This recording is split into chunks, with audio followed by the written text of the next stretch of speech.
संबलपुर जिला रेढ़ाखोल सहर हाटपदा स्थित कल्याण मंडपर विकसित नागरिक मंच पक्षरु नागरिक संवर्धना कार्यक्रम आयोजन होइथिला।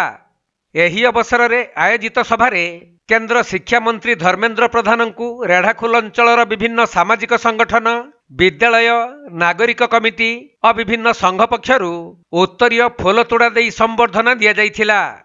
तेबे निर्वाचन विजयी पर प्रथम थर करी रेढ़ाखोल गस्त करिबा परे रेढ़ाखोलवासी पक्षरु एही नागरिक संवर्धना सभार आयोजन को केंद्र मंत्री प्रशंसा करिथिले। आउ संत कवि भीम भूई माटी को आसिबार सुजोग मिलिथिबारु निजकु सौभाग्य मन करुथबा केंद्र मंत्री कहिथिले। लोकंकर समस्यार कोनोसी अंत नाही, किंतु जो माने आमे लोक आशीर्वाद रे जनप्रतिनिधि भावे दायित्व पाउछु किमा निर्वाचन भी लड़ुछु। आमर दायित्व परम दायित्व लोकंक पाकु जीवा, तांकर अपेक्षा को बुझीबा, निरंतर बुझीबा, निरंतर जीवा, नियमित जीवा। सेही श्रृंखला रे मोर आज सौभाग्य रेढ़ाखोल भलिया गोटे बड़ अंचल को, जो अंचल रे संत कवि भीम भोईंकर जन्म, तांकर आदर्श विचार एठू प्रस्फुटित होइछि। से अंचल को माजी निर्वाचन परे प्रथम थर करिक आसीबार मते लोकों को भेटिबार मते अवसर मिलला।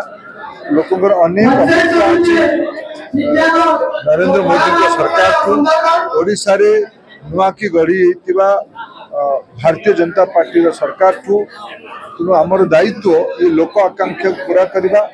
मु निर्वाचन बेले अंचल को बुलीची, पीवा पानी, जलसेचन, स्वास्थ्य सेवा, गमनागमन, महिला मानकर सशक्तिकरण, युवक मानकर स्वरोजगार, रोजगार, वंचित वर्गर कल्याण एगुड़िक अंचल मुख्य विषय।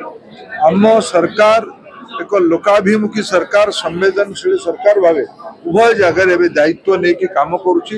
मोर आशा आम लोक आकांक्षा को पूरा कर विनम्र प्रचेषा करूँ, आम लोक पाखे रही। मुझे सामग्रिक भाव निश्चित भाव जो रेढ़ाखोल गोटे सब डिविजन सेक्टर केंद्रीय विद्यालय दाबी स्वाभाविक, ताकू यथाचित समय पूरा कर पदक्षेप नि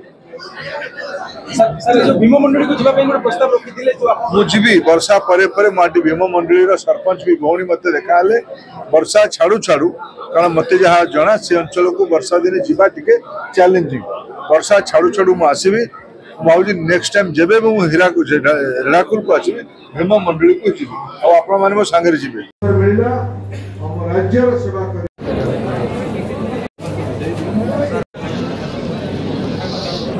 संबलपुर जिल्लारू विनोद कुमार सेठी रिपोर्ट, कोणार्क लाइव।